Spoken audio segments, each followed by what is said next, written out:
ನಮಸ್ತೆ, ನಾನು ಬಸವರಾಜ್.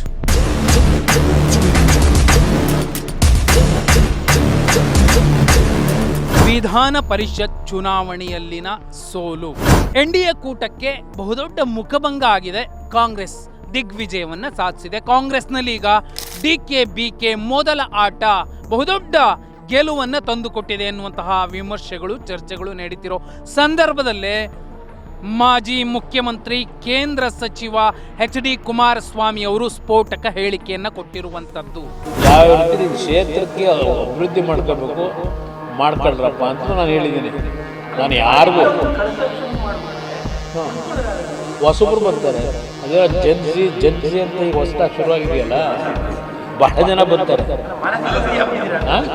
ನಾನು ರೆಡಿಯಾಗಿದ್ದೀನಿ. ನಾನು ಈ ಪಕ್ಷದಲ್ಲಿ ಯುವಕರುಗಳಿಗೆ ಹೆಚ್ಚಿನ ಆದ್ಯತೆ ಕೊಡಬೇಕು, ಹೊಸ ಮಕ್ಕಳಿಗೆ ಅಂತಕ್ಕಂಥ ನಿರ್ಧಾರ ಮಾಡಿದೆ. ಬಹುಮುಖ್ಯವಾಗಿ ಜೆನ್ಸಿಯ ಎಕ್ಸಾಂಪಲ್ ಅನ್ನು ಕೊಟ್ಟಿರುವಂಥದ್ದು. 2028 ವಿಧಾನಸಭಾ ಚುನಾವಣೆಯಲ್ಲಿ ಬಹು ದೊಡ್ಡ ಯುದ್ಧ ನಡೆಯುತ್ತೆ. ಯಾರೆಲ್ಲ ಅಡ್ಡ ಮತದಾನ ಮಾಡೋ ಮೂಲಕ ಪಕ್ಷದ ಒಂದು ನಿರ್ಧಾರಗಳಿದ್ವು, ಆ ನಿರ್ಧಾರಗಳನ್ನು ಧಿಕ್ಕರಿಸಿದ್ದಾರೆ, ಅವರಿಗೆ ತಕ್ಕ ಪಾಠ ಕಲಿಸ್ತೀವಿ. ಯಾರ್ಯಾರು ಅಡ್ಡ ಮತದಾನ ಮಾಡಿದ್ದಾರೆ ಅವರೆಲ್ಲರ ಬಗ್ಗೆ ಕೂಡ ನಮಗೆ ಗೊತ್ತಿದೆ ಅನ್ನುವಂತಹ ಮಾತೇನಿದೆ. ಇದು ನಿಜಕ್ಕೂ 2028ಕ್ಕೆ ಬೇರೆಯದ್ದೇ ಯುದ್ಧ ನಡೆಯುತ್ತೆ ಅನ್ನೋ ಸುಳಿವನ್ನು ಕೊಡ್ತಿರುವಂಥದ್ದು. ಒಂದು ಸುಮಾರು 4 ಜನ ಅಡ್ಡ ಮತದಾನ ಮಾಡಿದ್ದಾರೆ. 18 ಜನ ಶಾಸಕರಿದ್ರೆ ಅದರಲ್ಲಿ 4ರಿಂದ 7 ಜನರ ಶಾಸಕರನ್ನು ತಮ್ಮ ಹಿಡಿತದಲ್ಲಿ ಇಟ್ಕೊಳ್ಳೋಕ್ಕಾಗಲಿಲ್ಲ ಅಂದರೆ ನೀವು ಮಾಜಿ ಮುಖ್ಯಮಂತ್ರಿಗಳ ಅಂತ ಮಾಗಡಿ ಬಾಲಕೃಷ್ಣ ಅವರು ವ್ಯಂಗ್ಯ ಆಡ್ತಿರುವಂತಹ ಸಂದರ್ಭದಲ್ಲೇ ಆ ಕಡೆ ಬಿಜೆಪಿಯಲ್ಲೂ ಕೂಡ 4 ಶಾಸಕರು ಅಡ್ಡ ಮತದಾನ ಮಾಡುವ ಮೂಲಕ ಎನ್ಡಿಎ ಮೈತ್ರಿ ಧರ್ಮವನ್ನು ಧಿಕ್ಕರಿಸಿರುವಂತಹ ಸ್ಪಷ್ಟ ಸಾಕ್ಷಿ ಕಾಣ್ತಿದೆ. ಆ ಕಡೆ ವಿಜಯೇಂದ್ರ ಅವರು ಯಾರೆಲ್ಲ ಮೀರ್ ಸಾದಿಕ್ಗಳಿದ್ದಾರೆ ಅವರನ್ನು ನಾವು ಪತ್ತೆ ಹಚ್ಚುತ್ತೀವಿ, ಅವರನ್ನು ಹೊರಗೆ ತಳ್ಳುತ್ತೀವಿ ಅನ್ನುವಂತಹ ಒಂದು ಖಡಕ್ ಸಂದೇಶ ರವಾನಿಸಿರೋ ಸಂದರ್ಭದಲ್ಲಿ JDS ತುಂಬ ಸೂಕ್ಷ್ಮವಾಗಿ ಎಚ್ಚರಿಕೆಯ ಹೆಜ್ಜೆಯನ್ನು ಇಡ್ತಿದೆ. ಯಾಕಂದರೆ 18ರಲ್ಲಿ ಸುಮಾರು 7ರಿಂದ 8 ಶಾಸಕರು ಕಾಂಗ್ರೆಸ್ಗೆ ಸೇರುವಂತಹ ಸಾಧ್ಯತೆ ಈಗ ನಿಚ್ಚಳವಾಗಿದೆ. ಅವರು JDS ತೊರೆಯಬಹುದು. ಆ ಕೆಲಸನ ಮೊದಲೇ ಮಾಡಿದಿದ್ರೆ ಇನ್ನೂ ಉತ್ತಮವಾಗಿರ್ತಿತ್ತು ಅಂತ ಈಗ JDSನ ಕಾರ್ಯಕರ್ತರು, ನಾಯಕರು ಮಾತಾಡ್ತಿರೋ ಸಂದರ್ಭದಲ್ಲಿ ಬಿಜೆಪಿ ಮತ್ತು JDS ಜಂಟಿಯಾಗಿ ಮಹತ್ವದ ಆಪರೇಷನ್ ಅನ್ನು ಇಟ್ಕೊಂಡಿರುವಂಥದ್ದು. ಒಂದು ಸಮನ್ವಯ ಸಮಿತಿಯನ್ನು ರಚಿಸಿಕೊಳ್ಳಬಹುದು. ಅದಕ್ಕೆ ಅಧ್ಯಕ್ಷರಾಗಿ ಕುಮಾರಸ್ವಾಮಿ ಅವರು ಬಂದು ಕೂರಬಹುದು ಅಥವಾ ಯಡಿಯೂರಪ್ಪ ಅವರು ಬಂದು ಕೂರಬಹುದು. ಈ ಮೂಲಕ ಮೈತ್ರಿ ಧರ್ಮ ಪಾಲಿಸಿಕೊಂಡು 28ಕ್ಕೆ ಕಾಂಗ್ರೆಸ್ಗೆ ಬಹುದೊಡ್ಡ ಆಡಳಿತ ವಿರೋಧಿ ಅಲೆ ಗ್ಯಾರಂಟಿ ಎದುರಾಗುತ್ತೆ. ಅದಕ್ಕೆ ಸಾಕ್ಷಿ DK ಶಿವಕುಮಾರ್ ಅವರ ನಡೆ, ನುಡಿ, ನಿರ್ಧಾರಗಳು, ನಡವಳಿಕೆಗಳು. ಬಿಡದಿಯ ಒಂದು ಎಕ್ಸಾಂಪಲ್ ಸಾಕು, ಈ ಸರ್ಕಾರ ರೈತ ವಿರೋಧಿ ಸರ್ಕಾರ ಅಂತ ಹೇಳಲಿಕ್ಕೆ ಅಂತ ಜನ ಮಾತಾಡ್ತಿದ್ದಾರೆ.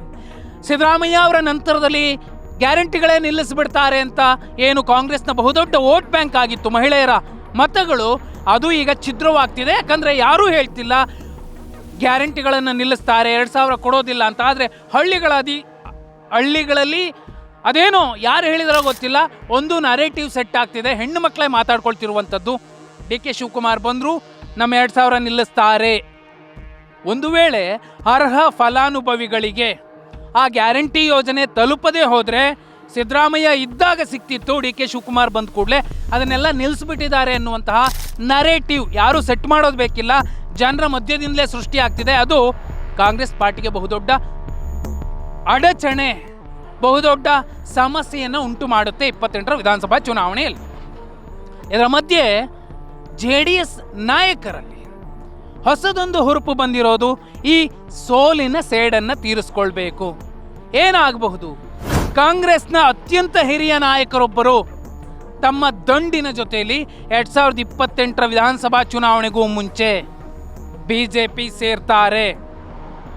ಅಷ್ಟೇ ಅಲ್ಲ, ಅತ್ಯಂತ ಪ್ರಭಾವಿ ಮತ್ತು ಜಾತ್ಯತೀತ ನೆಲೆಗಟ್ಟಿನ ನಾಯಕ, ಕಾಂಗ್ರೆಸ್ನ ನಾಯಕ JDS ಸೇರ್ತಾರೆ ಅನ್ನುವಂತಹ ಚರ್ಚೆಗಳಿಗೆ ಈ ವಾತಾವರಣ, ಈಗ ನಡೀತಿರುವಂತಹ ಎಲ್ಲ ಬೆಳವಣಿಗೆಗಳು, ಕ್ಷಿಪ್ರ ಕ್ರಾಂತಿಗಳು 28ಕ್ಕೆ ಬಹುದೊಡ್ಡ ಬದಲಾವಣೆ ಆಗುತ್ತೆ.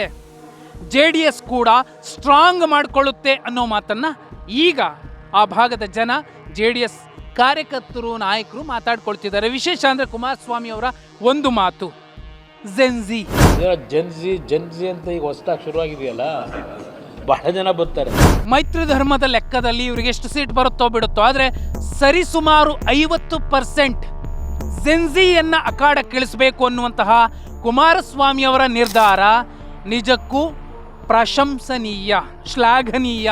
ಯಾಕಂದರೆ ಜೆನ್ಜಿಗೆ ಒಂದು ಅವಕಾಶವನ್ನು ಮಾಡಿಕೊಟ್ರೆ, ಯಾಕಂದರೆ ಒಂದು ಕಡೆ ಪ್ರಜಾಕೀಯದ ಬಗ್ಗೆ ಜನ ಮಾತಾಡ್ತಿದ್ದಾರೆ ಯುವಕರು, ಮತ್ತೊಂದು ಕಡೆ KRS ಬಗ್ಗೆ ಮಾತಾಡ್ತಿದ್ದಾರೆ, ಇದರ ಮಧ್ಯೆ ವಿಜಯ್ ಅವರ ಎಕ್ಸಾಂಪಲ್ ಕೊಡ್ತಿದ್ದಾರೆ. ಅಂಥವರಿಗೆ ಒಂದು ಪ್ರಮುಖ ವೇದಿಕೆ, ಅಲ್ಟರ್ನೇಟಿವ್ ವೇದಿಕೆಯಾಗಿ ಮತ್ತು ಪ್ರಚಲಿತವಾಗಿ ಸ್ಟ್ರಾಂಗ್ ಆಗಿ ಇರುವಂತಹ ವೋಟ್ ಬ್ಯಾಂಕ್ ಇರುವಂತಹ ಮತ್ತು ಗ್ರಾಸ್ ರೂಟಲ್ಲೂ ಕೂಡ ಒಂದು ಒಳ್ಳೆಯ ಟೀಮನ್ನು ಇಟ್ಕೊಂಡಿರುವಂತಹ JDS ನಿಜಕ್ಕೂ ಜೆನ್ಜಿಗೆ, ಯುವಕರಿಗೆ ಟಿಕೆಟ್ ಕೊಡೋದೇ ಆದರೆ ಜಾತ್ಯತೀತ ಜನತಾದಳ ನಿರೀಕ್ಷೆಯನ್ನು ಮೀರಿದ ಲಾಭವನ್ನು ಪಡೆಕೊಳ್ಳಬಹುದು. ಅದನ್ನು ಯಾರೂ ಕೂಡ ತೆಗೆದು ಹಾಕೋಕೆ ಆಗೋದಿಲ್ಲ. ದುಡ್ಡು ಚೆಲ್ತೀವಿ, ನಾವು ಗೆಲ್ತೀವಿ 28ರಲ್ಲಿ, ಅದು ಸಾಧ್ಯ ಇಲ್ಲ. ಯಾಕಂದರೆ ಒಂದು ನಾಯಕನ ನಡವಳಿಕೆಗಳು ಒಂದು ಫ್ಯೂಡಲ್ ರೀತಿಯಲ್ಲೋ ಅಥವಾ ರೌಡಿತನದ ರೀತಿಯಲ್ಲೋ ಇದ್ದು ಬಿಟ್ಟರೆ, ಅದು ಯಾವುದೇ ನಾಯಕರಾಗಿರಬಹುದು, ಅಂತಹ ನಾಯಕ, ಅಂತಹ ಪಕ್ಷ, ಅಂತಹ ಸರ್ಕಾರಗಳನ್ನು ಜನ ಧಿಕ್ಕರಿಸ್ತಾರೆ. ಮತ್ತು ಅಲ್ಪಸಂಖ್ಯಾತ ಹಿಂದುಳಿದ ದಲಿತರ ವಿರೋಧಿಗಳು ಯಾರಿರ್ತಾರೆ ಅವರಿಗೂ ಕೂಡ ಜನ ಪಾಠ ಕಲಿಸ್ತಾರೆ. ಎಲ್ಲ ಪಕ್ಷಗಳು, ಎಲ್ಲ ನಾಯಕರು ಈಗ ಅದೊಂದು ವೋಟ್ ಬ್ಯಾಂಕ್ನ ಮೇಲೆ ತಮ್ಮ 28ರ ರಾಜಕೀಯದ ಲೆಕ್ಕಾಚಾರಗಳನ್ನು ಕೂಡ ಹಾಕಿಕೊಳ್ತಿದ್ದಾರೆ. ವಿಧಾನ ಪರಿಷತ್ನ ಬಹುದೊಡ್ಡ ಮುಖಭಂಗ ವಿಜೇಂದ್ರ ಅವರನ್ನು ಹೇಗಾದ್ರೂ ಮಾಡಿ ರಾಜ್ಯಾಧ್ಯಕ್ಷ ಸ್ಥಾನದಿಂದ ಕಿತ್ತು ಬಿಸಾಕಬೇಕು ಅಂತ ಯಾರೆಲ್ಲ ಪಣ ತೊಟ್ಟಿದ್ರು ಅಥವಾ ಷಡ್ಯಂತ್ರ ಮಾಡಿದ್ರು, ಅಂಥವರು ಕಾಂಗ್ರೆಸ್ ಜೊತೆಯಲ್ಲಿ DK ಶಿವಕುಮಾರ್ ಅವರ ಜೊತೆಯಲ್ಲಿ ಮಾಡಿಕೊಂಡಿರಬಹುದಾದಂತಹ ಒಳ ಒಪ್ಪಂದಕ್ಕೆ ಇದು ಸಾಕ್ಷಿಯನ್ನು ನುಡಿತಾ ಇದೆ. ಇನ್ನು ಕುಮಾರಸ್ವಾಮಿ ಅವರು ಕೂಡ DK ಶಿವಕುಮಾರ್ ಅವರು ಮುಖ್ಯಮಂತ್ರಿ ಆದಮೇಲೆ ಬಿಡದಿಯ ವಿಚಾರದ ಏನೆಲ್ಲ ಹೋರಾಟಗಳು ನಡೀತಿದೆ, ಗಟ್ಟಿಯಾಗಿ ದೃಢವಾಗಿ ನಿಂತು ಬಿಟ್ಟಿದ್ದಾರೆ. ಅಷ್ಟೇ ಅಲ್ಲ, ರಾಜ್ಯ ರಾಜಕಾರಣದಲ್ಲೇ ನಾನು ಯಾವಾಗಲೂ ಇರ್ತೀನಿ, ಈಗ ಕೇಂದ್ರದಲ್ಲಿರುವಂಥದ್ದು ಕೇವಲ ಟೆಂಪ್ರವರಿ. ರಾಜ್ಯ ರಾಜಕಾರಣದಲ್ಲಿ ಏನೆಲ್ಲ ವ್ಯತ್ಯಾಸಗಳಾಗುತ್ತೆ, ಏನೆಲ್ಲ ಜನಕ್ಕೆ ಸಮಸ್ಯೆ ಆಗುತ್ತೆ, ಆಗಲೇ ಬಂದು ನಾನು ಕೂತ್ಬಿಟ್ಟಿದ್ದೀನಿ. ಅದರ ಅರ್ಥ ನಾನು ರಾಜ್ಯ ರಾಜಕಾರಣದಲ್ಲಿ ನನ್ನ ಕೆಲಸವನ್ನು ಸಕ್ರಿಯವಾಗಿ ಮಾಡ್ತೀನಿ ಅನ್ನೋ ಮೆಸೇಜನ್ನು ಕೊಡ್ತಿರೋದು ನೋಡಿದ್ರೆ, ಜೆನ್ಜಿಯ ಮಾತನ್ನು ನೋಡಿದ್ರೆ, JDS ಈ ಹಿಂದಿನ ಎಲ್ಲ ಅಪವಾದಗಳೇನಿದ್ವು, ಕುಟುಂಬ ರಾಜಕಾರಣ ಅಥವಾ ಒಂದು ಸಮುದಾಯಕ್ಕೆ ಮೀಸಲಾದ ಸೀಮಿತವಾದ ಪಕ್ಷ ಅನ್ನುವಂತಹ ಏನೆಲ್ಲ ಎಲ್ಲೆಗಳಿದ್ವು, ಆ ಗಡಿಗಳನ್ನೆಲ್ಲ ಅಳಿಸಿಕೊಂಡು ಹೊಸದೊಂದು ಲೆಕ್ಕಾಚಾರದಲ್ಲಿ JDS ಜೆನ್ಜಿ ಮಾತಾಡ್ತಿರೋದು ನೋಡಿದ್ರೆ 28ಕ್ಕೆ ತೀರಾ ಯಾವುದೋ ಒಂದು ಪಕ್ಷಕ್ಕೆ ಸರಳ ಬಹುಮತ ಬರುತ್ತೆ ಅನ್ನುವಂತಹ ನಿರೀಕ್ಷೆಗಳು ಸುಳ್ಳಾಗಬಹುದು. ನೀವೇನಂತೀರಾ? ಕಮೆಂಟ್ ಮಾಡಿ.